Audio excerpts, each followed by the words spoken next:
Hello, we haven't yet started, but I can see everybody starting to arrive. And I hope that you all have a glass of wine or a cup of tea in your hand and you're somewhere comfortable and ready for the hour ahead. I wish that if we were in a room together, you would be joining us and you'd be piling in from the back of a room and sitting down in your chairs and would be able to do this in person. But considering we can't, it's a great alternative. So I can see the numbers going up and I think we'll start. So a very warm welcome to everybody this evening. Welcome to the third in our series of 5 webinars, Talking PF, organised by ourselves, Action for Pulmonary Fibrosis, in collaboration with Boehringer Ingelheim. I'm Louise Wright and I'm Chief Executive at APF, and I'm moderating this evening's hour-long webinar. The aim of the series is to provide a range of mini talks and live Q&As about lungs, life and keeping strong. This week marks Carers Week, where together with other charities, we aim to raise awareness of caring, highlight the challenges of unpaid carers face, and recognise their contribution to families and our communities. We always have great speakers, and tonight is no different. As most of you know, APF is a patient-driven charity, and these talks have been developed with patients and family members. I'm delighted to introduce Dee Bryan and Maxine Flewitt. Many of you who you may know both care for their partners with PF. They are also APF telephone support volunteers and are actively involved in support groups. Dee and Maxine have a long history of caring in a wide variety of settings and are passionate about supporting carers. We are aware that today we have the perspectives from 2 women caring for their partners, and many of you watching, caring may look different. You may be a husband, child, or friend. We understand, but we hope you find the themes discussed today universal and relatable from your perspective. Now it comes for the legalese. Information provided at the webinar is not intended to replace the advice from your doctor. Any personal medical matters must be discussed with your doctor, and specific medicines won't be addressed at the session. We want your questions posted in the Q&A box at the bottom of your screen. And if you've got any technical queries, you can post, perhaps if you lose sound, you can post those queries in the chat function, again at the bottom of your screen. Talking PF webinars are a collaboration between APF and Boehringer Ingelheim, and BI kindly provided funding and support in line with the ABPI Code of Practice. But firstly, we want to know a bit more about you. And in a moment, we're going to have a poll where you can tick the box. Hopefully that's up on your screen. What best describes your role and what brings you to the webinar this evening? So please tick 1. And I think as we watch people tick the box, we'll be able to share the results of who is, what the most common role is of people watching this evening. So take a look and choose your who you are. It's carer, patient with carer, relative, bereaved family member or friend, or healthcare professional. So no surprise this evening, 25% of you are patients and 25% of you are carers, and a good proportion of you are patient and carers this evening. We've got relatives at 12%, bereaved family member or friend at 13%, and 5 of you are healthcare professionals. That's great. And we've got one more poll, which we'd like to find out a bit more about what you would like to get from this webinar today. And you can tick more than one. In fact, you can tick all of them if you'd like. So the first one is to learn from other carers, to come away with some practical tips, or 3, to understand better how to access support. And I know that Dee and Maxine will be looking to cover these 3 areas in their discussion. If you could just take your time, choose the one that's most important to you, and then we look forward to seeing the results of the poll. So the winner is to come away with some practical tips. And then we're looking at to learn from other carers. Certainly you'll be able to achieve that this evening, and to understand better how to access support. I think that's a great, that's really helpful for Dee and Maxine. But less of me, and now without further ado, it's my pleasure to invite Dee and Maxine to talk to us this evening about caring for a loved one. Over to you. Good evening. I'm Maxine, and my husband Ron was diagnosed with IPF 7 years ago. What can I say? We have been on a real roller coaster of a journey. It's been, from the moment of diagnosis, I can honestly say that the anxiety and grief that brings is overwhelming for most patients and carers. Then after we got our heads around that a little bit, which we'll talk about later, the adjustment, this followed 3 years ago by him going on oxygen. That was a whole new roller coaster ride, and the increasing dependency on that and all that entails is something else we will talk about, and how that can affect you in preparing for the future.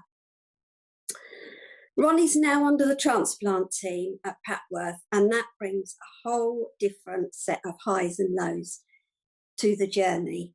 So as you can probably imagine, we've been through a whole range of emotions that some of you may have been through, or aren't aware, or don't know how to cope with, deal with, where to go for help. That's what me and my friend Dee are here to do today.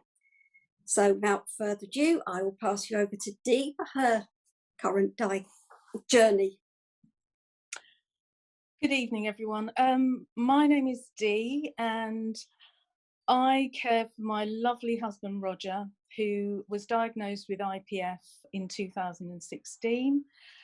We've been on this journey now for around 5 years, and to say it's been a roller coaster is an understatement. You know, in the early days, the first couple of years, he was quite stable, and was still able to do quite a lot. But sort of, you know, as time goes on, obviously, as most of you know, things do start to deteriorate. So last year, during the pandemic, I would say that Roger took a bit of a decline, and you know, he's on oxygen and has been on oxygen for a couple of years, and you know, but generally, you know, there is definitely much more of a deterioration that we've noticed in the last year. So all I can say is that, you know, with the support of friends, family, and our APF support family, you know, you can get through some of this stuff a lot more easily, I think. But you know, we're just going to. I just feel that that's helped to make it much more bearable. So yeah, that's me. Okay, so we are going to discuss 3 topics. We decided we better, because Dee and myself are so passionate about this, supporting carers through this journey, that we thought if we didn't have 3 main topics, we'd probably never stop trying to help you all. So the main points that we want to cover are getting support, and a range of things that we've come across in our quest to find support and through our own journeys. Thinking ahead and preparing yourself for changes. So that's in all areas, from the word go of diagnosis through to the journeys that we're both on at the moment. And then to end with how to empower yourself, feeling empowered, and how we've, between ourselves, learned to empower ourselves, and what we do to look at the positives of all this that we can find out there, and to help it easier for you to get down that journey. So hopefully we'll cover all the issues that were raised in the poll. Okay, Maxine, so to sort of start off, what information and support were you able to access after Ron was diagnosed? Well, when Ron was diagnosed 7 years ago, there wasn't any support as such. We ended up Googling, as everybody does. Unfortunately, that absolutely terrified me, and we were really upset for a good few weeks afterwards, because it is a scary thing to read, as I know you know, T. It's most people are still tending to go that route, and that is part of what we want to do here, is to give you other avenues to explore instead of just that one horrendous bit that we all read, the 3 to 5 years, which scares us all. I have to say, I felt totally shell-shocked. You know, my life was not going to be what I expected it to be. I had, you know, we all have an idea of where our future's going, what we want from life, but that clearly was all going to be taken away from me. It was going to be swept out from under my feet. So that took a lot. Yes, I know Dee felt the same. You feel angry, you feel helpless, you don't know how to help them, you don't know where to go for help. You know, we moved forward, we decided that we had to do something, so we looked for help. We went and joined a support group, and it was great talking to people who knew what we were dealing with and how to talk to them without you having to explain everything all the time. I know Dee feels the same. It's so much easier when somebody understands what you're going through, because, you know, all illnesses are different, but this has its own little quirks about it that can make it quite difficult. Then obviously the telephone support. I mean, as Louise said, we both are telephone support people, and we love doing it because we like to feel we're helping others. And it's given me support in the past, talking to friends, talking to people like Dee, where we can be open and honest and say how we really feel, really does help the carer. And then there's family and friends. Family, I have to say, don't always understand the full impact that this disease has, not just on the patient, but on the carer as well. Because we all look so well, the patient looks so well, we look like we're coping. Dee and myself both say, oh, we look so good, you know. As Dee said to me the other day, but who looks after you? And I'm going, me, myself and I, which is not uncommon. I do get frustrated when friends say he looks so well, he can't be that ill, especially as he's a transplant under that sort of route. So you know, it really gets me quite cross when they say that, and I know that Dee feels the same. So I'm now going to ask Dee what her support journey's been like from Roger's diagnosis. Well, actually pretty similar to yours, Maxine, to be honest. On the day of, you know, the diagnosis was given, we got very little information. In fact, the only 2 words that I remember from that consultation was scarring of the lungs and crackles. So PF wasn't mentioned. So, you know, and at that time, to be honest, Roger was reasonably well. Having said that, he was sort of probably about 6 months post kidney transplant, so he was still recovering from major surgery. But you know, yeah, we just we came away. All they said to us was, we'll see you in 6 months' time for another lung function test. And so we thought, well, this can't be too bad. And you know, left. As soon as we were on the train on the way home, I Googled scarring of the lungs, and pulmonary fibrosis came up. And as you just said, Maxine, you know, you get the 2 to 3 to 5 year scenario. And honestly, it was, when I was reading it, it was like a bomb went off in my head. I just couldn't believe what I was reading. And then I started looking at other websites to see, you know, because I just couldn't believe that it was, you know, the prognosis was so bad.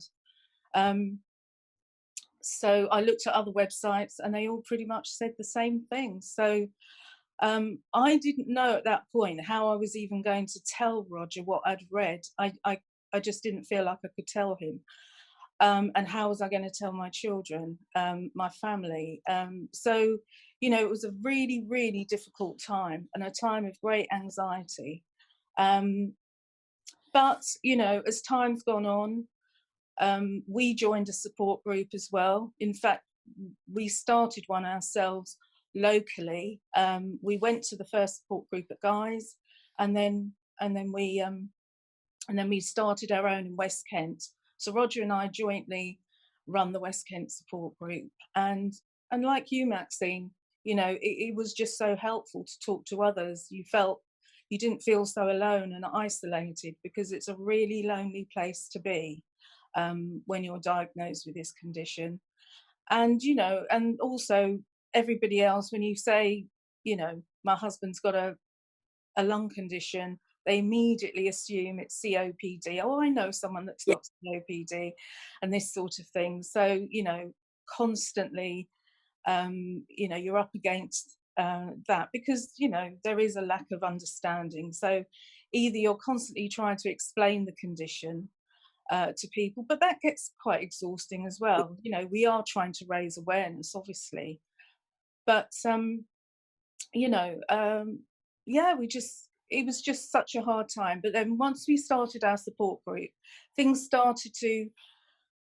many things started to happen. APF, you know, were helping to support people to start support groups all over the country. And I have to say, the most significant benefit has been in this last year during the pandemic, where we've been able to connect on Zoom, and actually we've been able to connect with the organisation far more than we were able to do, you know, as Louise said in her introduction, you know, well, they're based in Peterborough, so there would be no chance of meeting people other than at conferences or, you know, things like that. So it's been lovely to be able to work with APF, and they've really helped. And the telephone support line that we're ambassadors for, you know, it's just great talking to people, and I know the effect it has on them talking to us, because we understand what they're going through.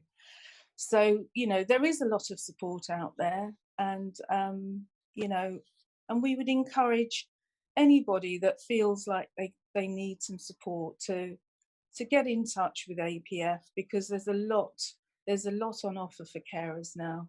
It's There's also the carers focus group that we are both part of, which we found very helpful, and I know quite a lot of carers have joined that and found that's a place to ask the questions, and you get people from all over the country, so it's not necessarily people you know, which Dee and myself discussed is sometimes easier if you're not seeing people, to ask some difficult questions if you just see them over a video rather than actually meeting them face to face. So Dee, we're gonna move on to topic 2, otherwise we won't stop. So what do you think about thinking ahead and preparing for changes? Do you want to go first? Well, yeah, I mean, it's really important actually to think ahead, and we certainly had to. As Roger was on oxygen much more, and I, you know, we could see that, you know, he was starting to struggle even with getting up the stairs and things like that. So, you know, I tried to make some inquiries at the time. I rang our local council. I believe they, you know, you can get a grant from their council, or there's a sort of a department that deals with grants. And so I contacted them, and we had an assessment. I came to the house and we had a stair lift put in. But what I would say about that is you almost have to think about these things well in advance. And I know that's very difficult for people, because when they're not at a particular stage, they find it hard to imagine that, well, I don't actually need a stair lift now, so I don't really want the disruption. I don't want this big thing taking up so much room. But actually you do need to, because things can deteriorate really, really quickly. And, it took us nearly a year to get ours installed. So, just bear that in mind, that, at some point you will need to make adaptations to your home. And we also had a walk-in shower built, because Roger was finding it more and more difficult to get in and out of the bath. So that's been really helpful, having that done. So I think it's good to have the work done when you're not in a crisis situation, when you're under a lot of stress because things are deteriorating. So that's what I would say about that, is even though you might not be at that stage yet, but just think about those things and have those conversations. Yeah. I have to say, from our point of view, when we were thinking ahead, we went a bit dramatic. We moved to make it easier, because we knew that we would never manage the house and garden that we were in. So it was either dramatic changes, gardeners coming in, goodness knows what, or we downsized earlier than we had planned to by a long chalk. But I have to say, it's been the best thing, with a checklist of everything we needed: showers, walk-in showers, and no stairs, and this, that, and the other. Yeah. It has, because we did it early, it has meant it's easier. We've eliminated some of those. But I have known people, like you're saying, that have waited until it's needed. And it almost becomes even more overwhelming, because it's really hitting you in the face when you're at a low anyway, because you just reach that next hurdle, and then you've got to have all this in your face that you need a shower and walk-in shower, and you need a stair lift. So I absolutely agree with you about getting it earlier. And as the carer, I think we're the ones that need to think ahead, because I think we do think ahead. What if this happens? What if that happens? How are we going to cope? What are we going to do? Yeah. It's just how we are. But it's the same, I know, with oxygen. When that comes in, you've got to plan where it's going to be, what it's going to happen, where we're going to put it, how we're going to manage, what's it going to be like. Like you said, Dee, it takes over your life. The cylinders are everywhere, the machines eventually become. So I think you almost need to come to terms with it before it happens, so that in your head you're ready for it, if that makes sense. What would you say about, like, the anxiety and around the future, and when I know that I felt angry, frustrated sometimes, you get down, which as a carer I think people think they shouldn't, but well, yeah, but it's impossible. We're human, and we're going to have our ups and we're going to have our downs. And yes, I mean, I would say before last year that I was very, very anxious about the future, very, very anxious about how I was going to cope on my own. Roger and I have been married nearly 45 years, and I've only known being with him, and I can't even imagine or contemplate my life without him. So, yeah, I mean, all the worries, the financial worries, how am I going to cope with the finances, things that I haven't been used to doing. So it was playing on my mind for a good couple of years. And I kept saying, we really need to look at this stuff. We really need to talk about this stuff. And I think, to be fair to Roger, he wasn't ready. He wasn't ready, because it was just almost admitting that, you know, this is where his life was going, and I think to some extent you don't want to, and I do understand that people do not want to think about these things, but it's really really important, and I'll be covering some of that in our next section, you know, in a little bit. So yeah, that's the anxiety. Yeah. The anxiety really does take over, but I think we've come to a place now where we, you know, we've got a little bit of, I've got a bit of a handle on things, and I'm not so scared. I say that now, but you know, no doubt I will be. It changes. It changes from day to day how you feel. Yeah. I know that something we've discussed as well is that, you know, I think a lot of the things that people don't discuss is the impact of the depression, like you said, Roger's finding it hard to talk about it. And, you know, it's not easy to face, you know, where they're going with this disease. But what people forget is that it's okay for you to feel hurt, and it's okay for you to sometimes feel that you're walking on eggshells, because they do get depressed and they do get touchy and they do take it out on us, because that's what people do to the ones they love. We all know that saying. Yeah. But I have to say that, you know, that's when I think you need to reach out to other people, that it's okay to say that. They're not going to judge you. We're allowed to feel like, I've had enough today. Yeah. Without feeling bad against the patient. And I know that you felt like that the same. Yeah, because you feel guilty for having those feelings, yes. But they're very real feelings, and they're very natural. I mean, you know, in a normal relationship, you're gonna have feelings like that. But when you've got something that has such a huge thing, like, you know, watching somebody deteriorate, it's really tough. And you know, there are days, you know, that I know that Roger feels absolutely dreadful, and I can't make it better. You know, you have no control over this, but the only thing you can control, I think, is empowering yourself, and just, you know, reaching out. It is important, because going through this alone is I can't even contemplate it now, with all the relationships I've made, and friendships, and, you know, APF, all the staff there, you know, they kind of help us to keep going, and each other, and as carers, you know, when we speak,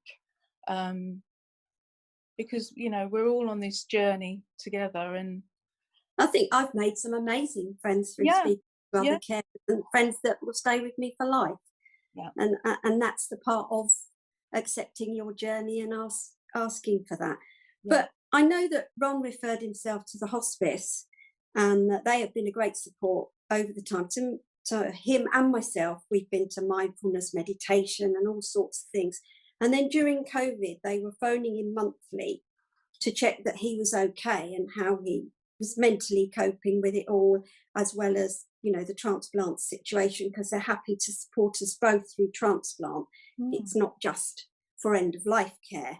Now, I know you've had more in depth with that, so I'm going to leave you to talk about that before we go on in about 3 minutes, Dee, to empowering ourselves.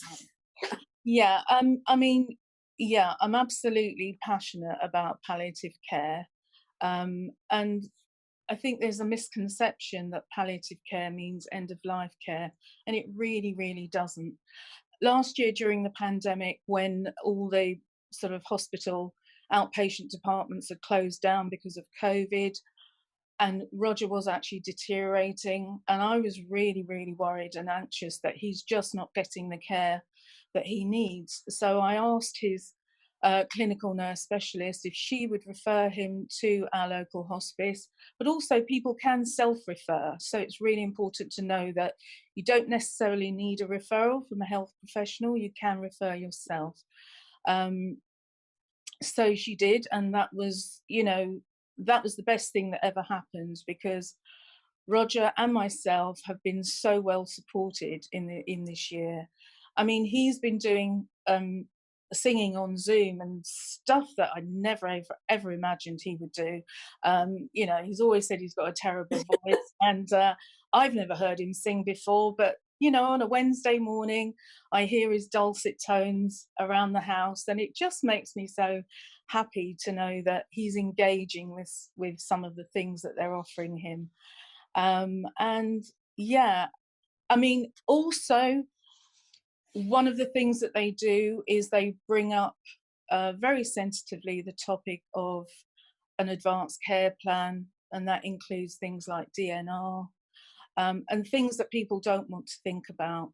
But actually, it's really good to have all that information and that care plan written out with their wishes, so that you know, it's so much better for the family when they know what their loved ones' wishes were. And you know, for our children and grandchildren, you know, for our children to know what their dad would want, where he would want to be. And so yeah, I mean, I cannot praise the hospice enough, because they're there at the end of the phone. And in fact, when Roger doesn't turn up on a Zoom call, he usually gets a call in the afternoon just to check in on him to make sure he's okay. And I just think that's wonderful, because, you know, unfortunately, because of COVID, you know, so much hasn't been happening, and not being able to see patients, and you know, when they're losing weight, when they're not eating, you know, a telephone consultation is fine, but you can't see how the patient actually is. And so, and having said that, the hospice weren't doing home visits either, but you know, they actually have helped to enhance his quality of life, I would say. And I think it's well documented that hospice care can actually extend life as well. I know, because I used to work in hospice, so I know that people that, you know, they may have thought were only on their books for a few months, you know, 2-3 years later, they're still going strong. And so, you know, over a year, more than a year now. yeah. So so it's really beneficial. And please, what I would say to people is, don't be afraid. Don't be afraid of the word hospice. Don't be afraid of the words palliative care, because they're there to help and support in any way. And that's for the whole family. That's for your children, that's for your grandchildren. We've been able to access counselling. And so, you know, there's a lot they can do to support you. Okay, right, now we're going to move on to our last topic. We could go on forever, but we're going to go on to something about empowering yourself. So at the end of this, you feel that you can go somewhere and have some tips on what to do. So the first thing I would say is accept it's not always easy. Don't beat yourself up if you're not coping with it very well at any given time. You're okay to have a bad day where you don't want to put your head above the covers and just say, no, I want it to go away. It's fine to feel overwhelmed by your emotions. As Dee said, you can feel guilty, but you're human and you're going through the journey in a different path, but it's still a very traumatic journey at times, that's to say. So be kind to yourself.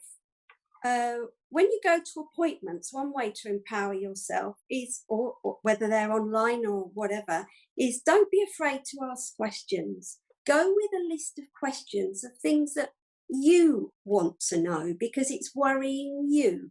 Because sometimes the things that worry you don't always worry the patient.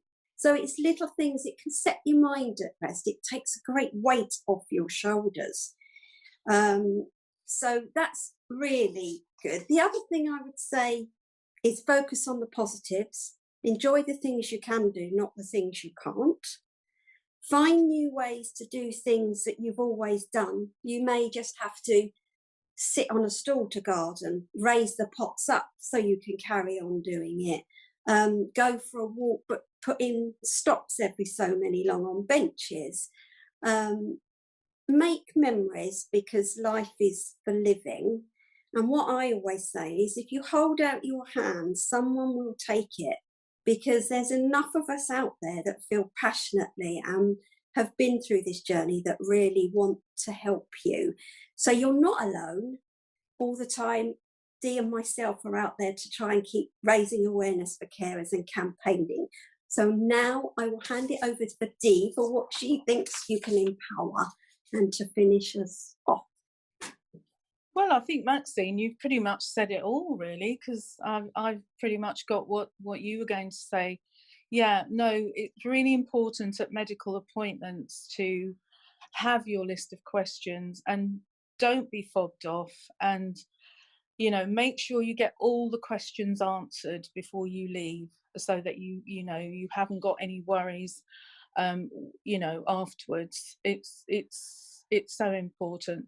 But yeah, I mean, as we've talked about earlier on, there's a lot of support at APF. If you want a telephone call from one of the support volunteers, just get in touch with them. If you want to join the carers group, focus group, again, get in touch with them. And if you haven't joined a support group and you might like to, we do realise that not everyone, you know, wants to join a support group. So there are other ways. You can just have the one-to-one phone calls, and also APF have a support line where you can talk to an ILD nurse. So you've got a qualified nurse at the end of the phone. So yeah, you know, just as Maxine said, be kind to yourself, take care of yourself. It's well documented that carers neglect their own health and well-being. So, you know, it's really important. Go to your own hospital appointments. Don't say, well, I haven't got time. You know, you have to make time, because if we're not okay, we can't look after our loved ones. And you know, we need to remember that. And I think generally as women, we're sort of so good at putting everybody else first anyway, whether it's children, whether it's our partners, you know. So yeah, prioritize yourself when you can. I appreciate that as things deteriorate with this condition, you know, it is very difficult to make time for yourself. But when you can, in the earlier stages, meet up with a friend, go away for a break, whatever you can do, whatever is possible, you know, just look after yourself and, you know, and take care. I think one of the things we found is that because we've all got a bit techie now with the virtual stuff, sometimes it's just nice for us to have a chat and we have a laugh, and that just lifts it. If you know, it just, even something as simple as that. We do understand that there are times in the middle of the night and weekends that you can't always access everybody. We do understand that. But if you felt that over those times, just make a note in your diary or somewhere that on the Monday or the next day that you reach out. Don't think, oh, well, I won't bother, I've come through it now. Reach out and ask for the help, because it, you know, it's the trouble shared is the trouble halved. So absolutely, we're there. But now Dee's got something really nice that she wants to. Well, I found this amazing quote, which I wanted to share with you all. And I think that's coming up right now. That's lovely. Thank you. Okay. So this just about sums up what I feel about being there for each other and caring for the carer. So some of the most comforting words in the universe are "me too." That moment when you find out that your struggle is also someone else's struggle, that you are not alone, and that others have been down the same road. So please reach out, and thank you very much for listening. Thank you. And over to you now, Louise. Oh, thank you both so much for an extremely moving, open and honest discussion. We've had some great questions come through. So as we knew we would, some of the themes that are coming through about that early stage of being told that you touched on right at the beginning, Googling you know, the life expectancy and the shock, is there something or advice that you think might, you know, doing something differently at that early stage that might make a big difference to the patient, but also to you as a carer and a family member? I'll speak first. From my point of view, I know that Ron speaks to a lot of patients when they've just been diagnosed, so like a buddy system, which is really helpful because they hear it firsthand. And when you tell somebody that he's still going after 7 years, it lifts their spirits. From my point of view, I wish I'd had a contact with a carer from the word go, somebody who's been down that road, somebody that can say, look, okay, it's very daunting, but I can help you each step of the way. I'm here, not 24/7, but I'm here when, you know, just somebody who's still going through it and surviving it. So you know that there's a light at the end of the tunnel, that you've got somebody there. What do you think, Dee? Yeah, I mean, I totally agree with that. But I think it has to start at the point of diagnosis, and the way that the way the information is delivered, and it needs to be, you know, improved on, I guess. I mean, everybody we speak to, you know, Roger was diagnosed 5 years ago, but actually, I'm not sure how things have improved, whether that diagnosis, whether the information given at that point is adequate. From what we hear from support group members, it hasn't changed a great deal. I mean, you know, so I just think it almost has to start, because that's the first bit of information you have, is when you're diagnosed. And a bit like cancer patients, they would have a nurse specialist in with you, and, you know, and be sort of managing how you are afterwards. They wouldn't just send you straight out and off you go and we'll see you in 6 months. So, you know, a lot has to change right from the beginning. Because yes, you could have contact with a carer, and perhaps that could happen through APF, but it's at what point do patients actually, you know, manage to find APF and contact them? Does that happen straight away? So it's in those first days, those early weeks, that, you know, the information and the delivery of that diagnosis and prognosis definitely needs to improve. And how we do that, I don't know. You need the information for the consultants to hand out about APF and all the rest about the disease immediately. Yeah. You're less likely to go down the wrong road then. Yeah, we need access to people like you right from the get-go, don't we?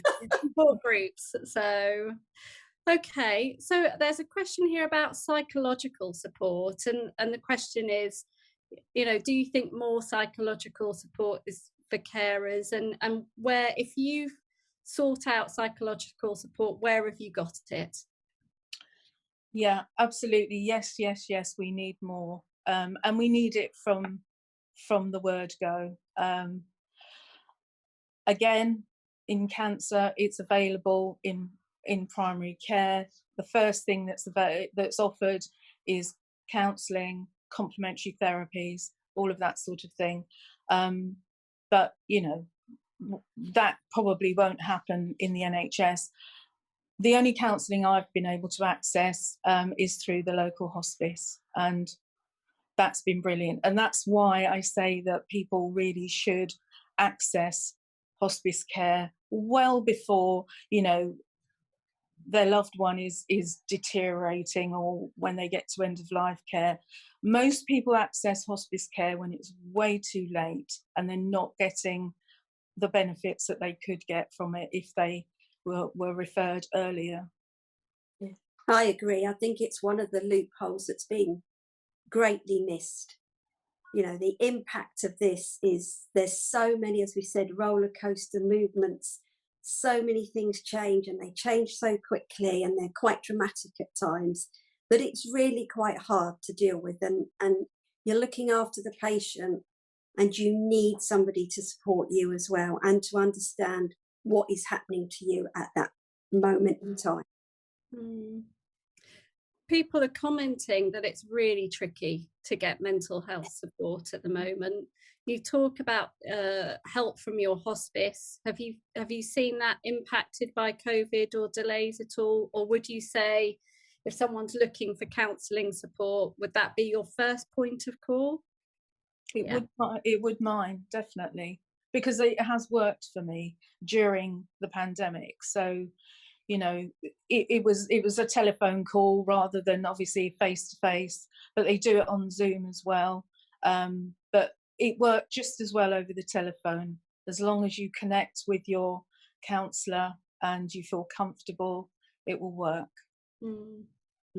I also think that maybe a little bit of it could be done when you're in with the consultants. All they've got to ask you is twice, not once, are you okay? The second time, you're more likely to tell them the truth, because that's when you get upset, when they say it the second time. And, you know, that way then they would see, and they could perhaps refer to the doctor, to the GP, rather than, you know, just leaving it. I know, you know, the hospice nurse picks up a lot on Ron's mood. But unfortunately, because of COVID, I've not personally seen him. She's kept in touch with him, but not me. So, you know, there is big loopholes there, definitely. I'm going to ask a practical question now. So somebody says, I think it was Dee you was talking about, as Roger's health declined, you were starting to think ahead and put in a stair lift, an accessible shower. Is there any other practical tips that you think, actually, I wish I'd done this or changed this to the house? Or is there anything else that comes out at you?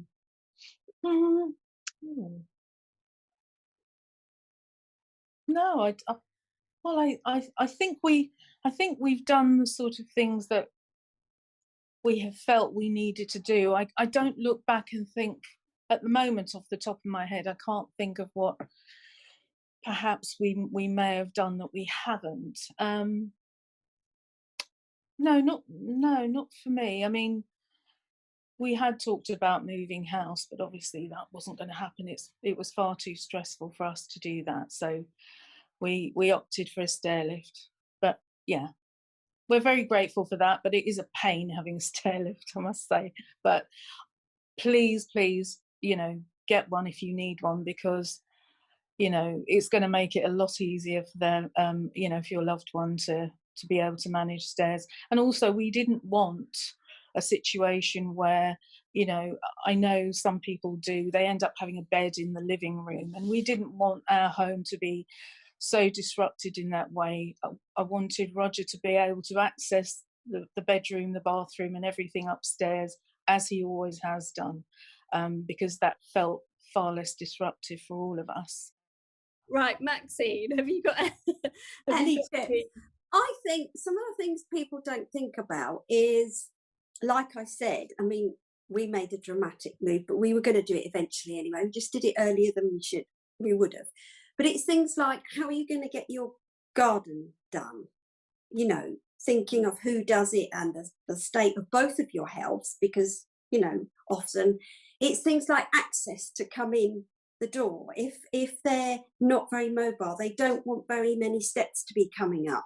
So you need to be thinking about things like that. I know people who live on steep hills, so that can cause. So you're looking at mobility equipment. Make sure you've got a walk-in shower, because they won't get in and out of a bath. That is just not happening.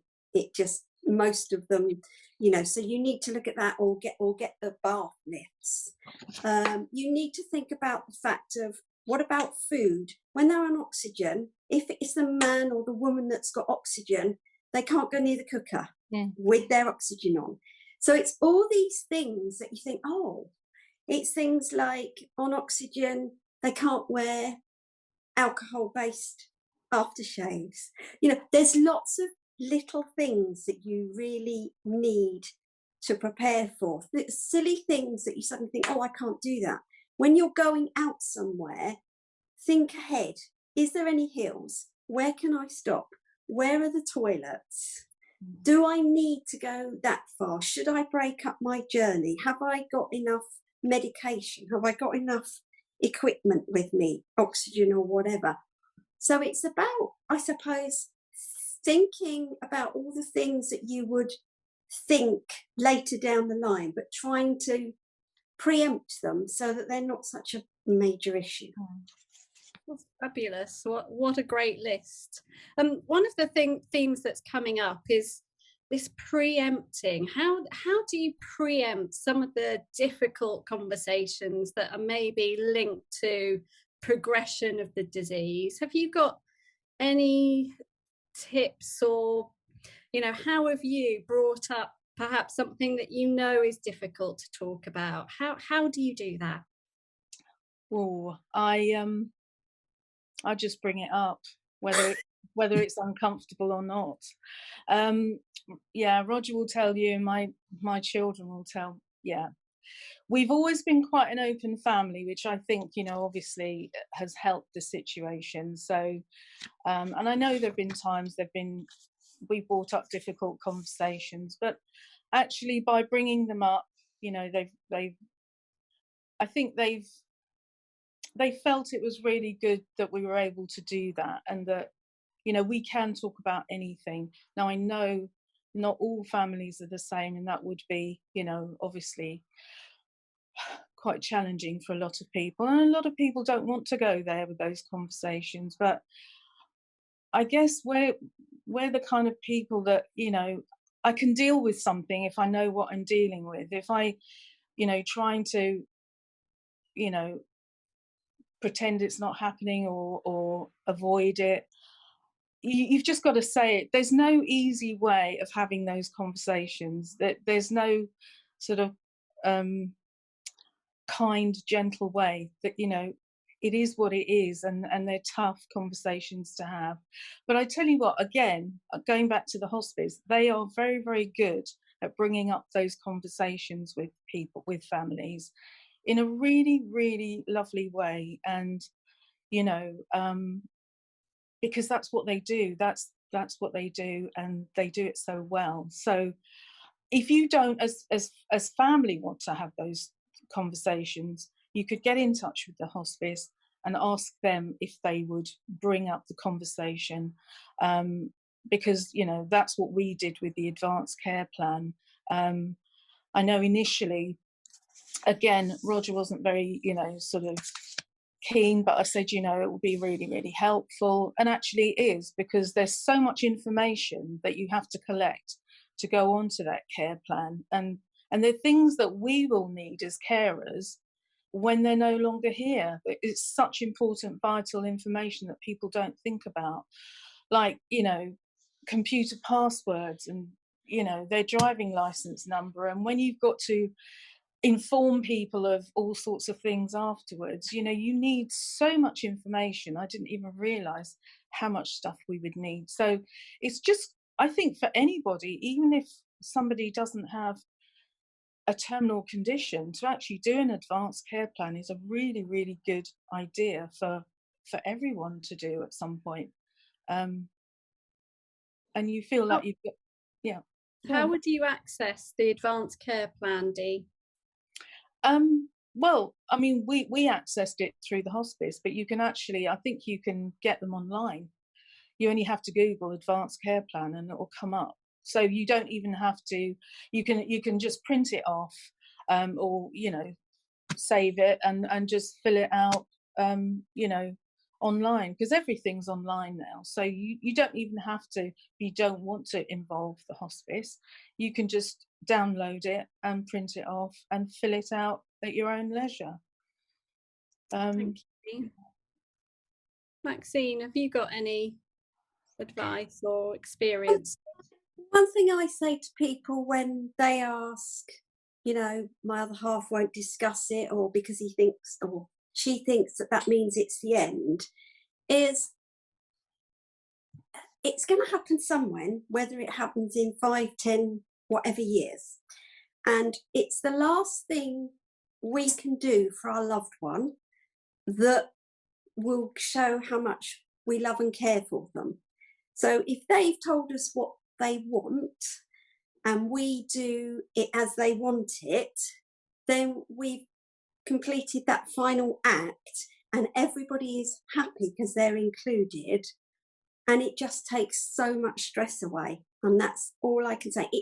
I mean, we've joked about it so many times with our family because it doesn't have to be heavy. It can be very light-hearted, you know, so it doesn't have to be a heavy subject. It can be, you know, I'm going to put them in a bin bag and, you know, whatever. You can make it as light-hearted as you like, but it is important because the sooner you do it on the basis that that's how we all end up one way or another, the easier it is for you to just park it and forget about it and get on with living and enjoying every moment you've got. And I think that instead of having it constantly hanging over you, just do it, get it done, get it out the way and enjoy what you've got. What great advice. One more question. So on the Q&A, it is coming up about accessing palliative care through Macmillan. I don't know whether either of you have experienced that, but somebody on the webinar has said actually try Macmillan, so that's good advice for people. You skim over, you know, this point of actually I'm a carer, how do I get support? You know, what is it that makes Dee feel like Dee and Maxine feel like Maxine when times are tough, when your energies are depleted? How do you prioritize that time and what do you do? Because that's really tricky. Well, I've got some incredible friends, and my friends are such a support. I can't even begin to tell you, and I don't know what I would do without them. So, you know, whether it's a WhatsApp message or whether it's a phone call, and even during the pandemic when we couldn't see anybody, you know, we kept in touch the whole time, and they always check in with me. They're absolutely fabulous. I'm lucky enough to have a lovely cabin in my garden, and that is my happy place.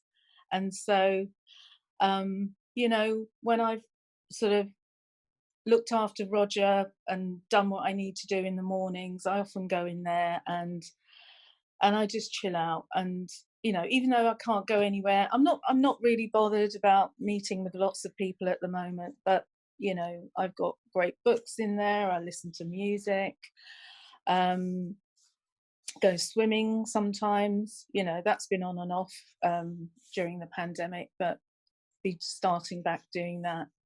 But yeah, whenever you can, you've got to make time for yourself, definitely. Yeah. Maxine? Yeah, well, I tend to keep busy. The busier I am, raising awareness, doing everything I can to help others, the better that makes me feel, because I feel I'm doing something against this disease. So I see it as I'm fighting back. Don't get me wrong, I have my moments. There's days I don't want to get up. I've had enough. I wish I could run away from it all, but that's normal, that's human. You know, I bury myself in a book. We go off somewhere in the motorhome. We cook a nice meal and just sit and relax. You know, it's just about finding that hobby that you can distract yourself from. And the more you're distracted, the less you think. And actually, while you're not thinking about the disease and everything else, you are actually unwinding. It gives you energy. That's Yes. what I'm hearing. It gives you energy. I'm going to sadly draw the webinar to a close. Thank you both so much. You have had a plethora. I haven't had time to read it, over 30 comments and questions. There are some lovely ones about caring, about showing your love for your loved one. I really want to read out one of these. So somebody very kindly shares that they've had an epiphany on this webinar and how they don't feel so alone anymore. So, you know, having the intended impact that I know that you're passionate about. There is a comment here Oh, I hope that I find it a fantastic session.